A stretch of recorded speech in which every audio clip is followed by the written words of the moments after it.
রাসূল বললেন, ও রোজার হালাতে তোমার স্ত্রীর সাথে তুমি মিলন করেছো না? তো জি। এবারে যখন কথাটা শুনলেন, আল্লাহর নবী তিনখানা তাকে অপশন দিয়ে দিলেন। ও আমার সাহাবী, শুনে নাও, এই হাদিসটা শুধু ওই সাহাবীর জন্য নয়, কিয়ামত পর্যন্ত যত আল্লাহর বান্দা বান্দে জমিন আসবে সকলের জন্য এটা মাসলা ফতোয়া। এই মুসলমান, যদি আপনাদের দ্বারা তো এরকম জীবনে কোনো ভুল হয়ে থাকে, আপনাকে এভাবে জরিমানা আদায় করতে হবে।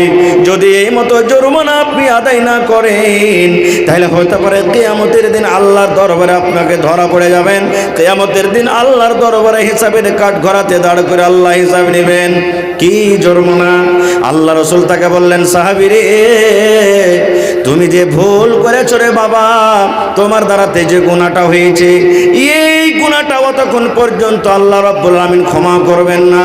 তোমার এই গুনাহটা অতক্ষণ মাফ হবে না যতক্ষণ পর্যন্ত তুমি জরিমানা আদায় না করবে, যতক্ষণ পর্যন্ত তুমি কাফারা না দিবে, যতক্ষণ পর্যন্ত তুমি জরিমানা না দিবে, যতক্ষণ পর্যন্ত তুমি কাফারা না দিবে, অতক্ষণ পর্যন্ত তোমার এই গুনাহটাকে আল্লাহ রাব্বুল আলামিন মাফ করবেন না।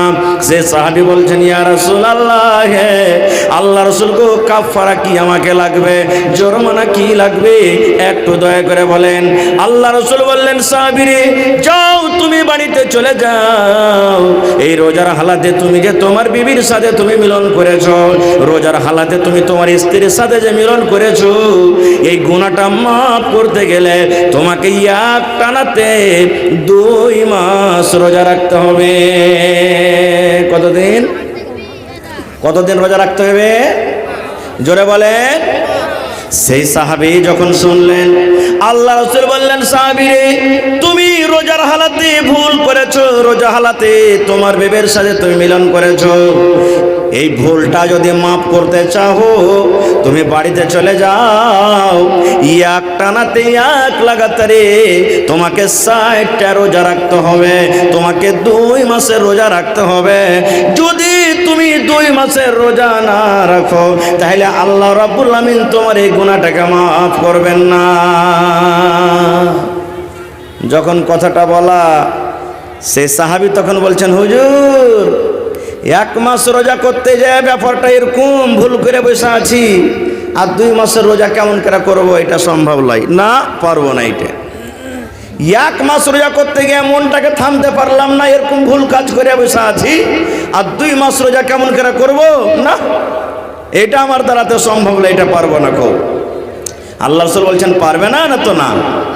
এবার নবী বললেন, ওরে আমার সাহাবী, শুনে নাও, 2 মাস তুমি যদি রোজা করতে না পারো, তুমি বাড়িতে চলে যাও, একটা গোলাম তুমি আজাদ করে দাও, একটা চাকরকে আজাদ করে দাও, একটা গোলাম কিনে তুমি আজাদ করে দাও। যত টাকা লাগবে, লাখ টাকা লাগুক, 50,000 লাগুক, 10,000 লাগুক, 5,000 লাগুক, 40,000 লাগুক, যত টাকা লাগবে, একটা চাকর একটা গোলাম কিনে তুমি আজাদ করে দাও। এই যে কাজটা যদি করতে পারো রে বাবা, আল্লাহ রাব্বুল আলামিন তোমার গুনাহকে মাফ করে দিবেন। এবার সেই সাহাবী বলছেন, ইয়া রাসূলুল্লাহ, আমি গরিব মানুষ, এত টাকা জীবনে কোনোদিন চোখে দেখিনি, আমার কাছে টাকা নাই, গোলাম কিনতে পারবো না, গরিব মানুষ আমি, গোলাম কেনার আমার ক্ষমতা নাই, কেমন করে গোলাম কিনবো, আমি গোলাম কিনতে পারবো না গো নবীজি, আমার গোলাম কেনার ক্ষমতা নাই। তাইলে গোলামও কিনতে পারলেন না, আর 2 মাস রোজাও রাখতে পারলেন না, দুটা শেষ।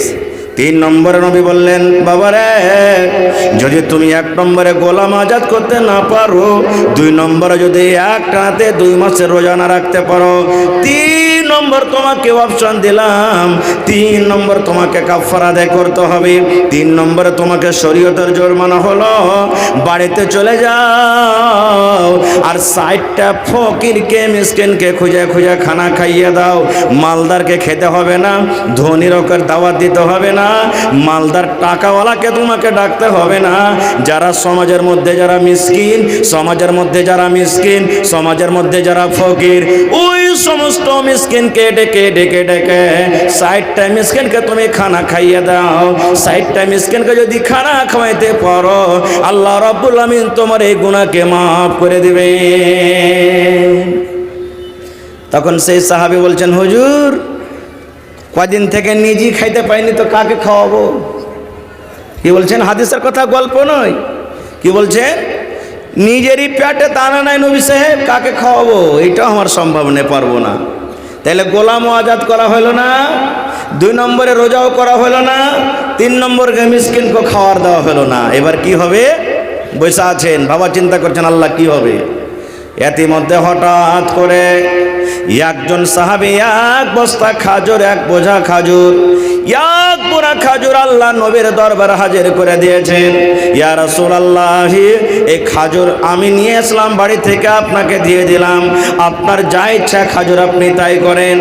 এবার খাজুরের যখন বোরা নবীর পাঞ্জরে হাজির হয়ে গেছে, একটা লোক যখন অন্য সাহাবে জমা করে দিলেন, এবার রাসূল বলছেন, আইনা সাইল, সাইল করে, সাইল কই? ওই সাইলটা আমাকে প্রশ্ন করেছে, ওই সাইলটা কই? এবার সাইল দাঁড়িয়ে গেলেন, ইয়া রাসূলুল্লাহ আমি এখানে আছি। আল্লাহ রাসূল বললেন, ও আল্লাহর বান্দা, তুমি একটা গোলাম আজাদ করতে পারবে না, গোলাম আজাদ করার তোমার ক্ষমতা নাই। 2 নম্বরে তুমি রোজাও রাখতে পারবে না, 3 নম্বরে তুমি ফকির মিসকিনকে খানা দিতে পারবে না।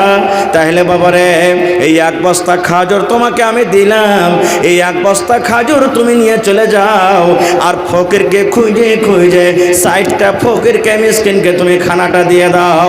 60টা ফকির মিসকিনের মধ্যে খাজুরটা তুমি বেটে দাও। যাও, এই যে 1 পোরা খাজুর আছে, অমুক সাহাবী এনেছে, তুমি এই খাজুর কটা নিয়ে যাও, আর নিয়ে যেয়ে তুমি 60টা ফকির মিসকিনকে তুমি বেটে দিবে, যাও। যখন এই কথাটা বলেছেন, তখন সেই সাহাবী কি বলছেন জানেন? আল্লাহর নবী গো, আপনি ফকিরকে বাঁটতে বললেন, আপনি মিসকিনকে বাঁটতে বললেন, মিসকিনকে বাঁটতে হবে, মিসকিনকে আপনি বাঁটতে বললেন। আল্লাহর নবী গো, আমি আল্লাহর কসম করে বলি, আমার মনে হয় এই মোটা মদিনার যদি গ্রামে গ্রামে বাড়িতে বাড়িতে খোঁজ লওয়া হয়, তাহলে আমার থেকে মনে হয় মদিনাতে আর কোনো গরিব নাই। সব থেকে আমি বড় গরিব, সব থেকে আমি বড় মিসকিন ফকির, আমার থেকে বড় আর গরিব কেউ নাই। তাহলে এবার বলেন, আপনি তো গরিবকে বাঁটতে বললেন, আর আমার থেকে গরিব বেশি কেউ নাই, তো আমি কাকে বাঁটবো নবী? এবার আপনি ফয়সালা করেন, কাকে বাঁটবো আমি? যখন কথাটা আল্লাহ রাসূল মুচকি মেরে একটু হাসলেন, ওর কথাটা শুনে মুচকি মেরে হাসলেন। হাসার পর বলেন, যাও যাও যাও যাও যাও, তোমার ছেলে মেলে তুমি খাবে, যাও যাও যাও যাও, তুমি যাও, তোমার ছেলে মেলে খাবে। তাইলে ভাই, এখানে আজকে একটা হাদিস শিখলেন, রমজানে রোজার হালাতে যদি স্বপ্নদোষ হয়ে যায়, এমনি স্বপ্নদোষ হয়ে গেল, তাহলে আপনার রোজাটাকে ভাঙতে হবে না, রোজা আপনি রেখে নেবেন, রোজা হয়ে যাবে। ওই হালাতি যদি মানুষ নিজে নিজে যদি এরকমভাবে কোনো কাজ করে, বা নিজের মনে যদি রোজার হালাতে বিবির সাথে মিলন করে লাই, তাহলে কিন্তু ওই জায়গাতে গুনাহ হয়ে গেল, আর সেই গুনাহ মাফ করতে হবে। রোজা তো করতে হবে পরে, এবার এই গুনাহটা মাফ করতে গেলে 3খানা জরিমানা। 1 নম্বর গোলাম আজাদ করো, গোলাম তো এখন এই জমানাতে পাওয়া যায় না, ওইটাকে বাদ দিয়ে দেন। 2 নম্বরে রোজা, 2 মাস রোজা করতে হবে, তাহলে গুনাহটা মাফ হবে। আর যদি এটাও না পারেন, তো 60টা মিসকিনকে আপনাকে খানা খাওয়াইতে হবে, তাহলে আল্লাহ আপনার গুনাহকে মাফ করবেন। একটা শিখে নিলেন, আর একটু আগে চলেন। আল্লাহ রাসূল বলেছেন, যখন তুমি বাড়িতে ওযু করবে, ভাত রান্না করবে, ভাত তুলে মুখে দিবে, রুটি যখন খাবে, ভাজা যখন খাবে, আল্লাহ রাসূল বলেছেন বিসমিল্লাহ বলে তুমি খাবে। কি পড়বে? জোরে বলেন, আরো জোরে বলেন। বিসমিল্লাহ বলতে হবে। ওযু করতে বসলেন, বিসমিল্লাহ পড়তে হবে। মায়েরা খালারা বাড়িতে বাচ্চাকে দুধ পান করাবে, বাচ্চা তো কথা বলতে পারবে না, আমার মায়েরা খালারা বিসমিল্লাহ বলে বাচ্চাকে দুধ পান করাবে। মায়েরা ভাত রান্নে বসবে, বাড়িতে বিসমিল্লাহ বলবে, রুটি বানাইতে বসবে, বিসমিল্লাহ বলবে। মায়েরা খালারা বাড়িতে তরকারি কাটতে বসবে, বিসমিল্লাহ বলবে। আল্লাহ রাসূল বলে বলেছেন উম্মত রে, নর হোক কিংবা নারী হোক, যখন বাড়িতে ওযু করতে বসবে নামাজের জন্য তখন বিসমিল্লাহ বলতে হবে। আর যখন লেখাপড়া করতে বসবে তখন গোটা বিসমিল্লাহির রহমানির রহিম পড়িতে হবে। দুনিয়ার সব কাজে বিসমিল্লাহ, আর লেখাপড়া করতে বসবেন তখন কিন্তু শুধু বিসমিল্লাহির রহমানির রহিম পড়িতে হবে। কত ভাইকে দেখবেন ওযু করতে বসবে একবার খুব হাইন ঠেকেরা কইবে বিসমিল্লাহির রহমানির রহিম। জি না, শুধু বিসমিল্লাহ পড়বেন। লেখা পড়তে করতে গিয়ে বিসমিল্লাহির রহমানির পড়তেন।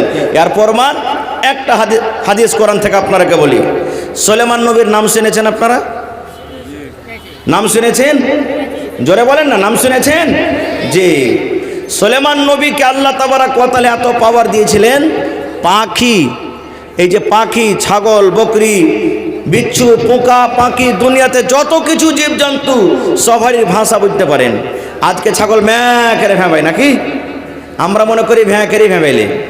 মুরগা থেকে কুকুরু কুক করে বাঁক দেয় নাকি? হ্যাঁ, তো ওই ভাষাতে কি বলছে? ভোরবেলাতে দেখবেন সারককে কুচুর মুচুর করে কথা বলে না? আমরা হয়তো বলছি যে এটাকে ভাষা, কিন্তু সুলেমান নবী জানতে পারতেন কি বলছে। লম্বা ঘটনা ছোট্ট করে বলছে, এক দু মিনিটে বলছি পারছি, আমার হাতে চলে এসছে ভাই। তো সুলেমান নবী লাই লস্করকে নিয়ে চলে যাচ্ছেন, একদিন দোয়া করবেন, কাহাত সালি পড়ে গেছে, দোয়া করবেন আল্লাহর কাছে যে আল্লাহ তুমি মেঘ দাও, পানি দাও, চলে যাচ্ছেন। কোরআনে একটা সূরা আছে সূরাতুন নামাল, কোরআনে একটা সূরা আছে সূরাতুন, জোরে বলেন সূরাতুন নামাল। নামালাতুন মানে চিউটি, পিপিলিকা, পিঁপড়া যাকে আমরা বলি, ওই কথা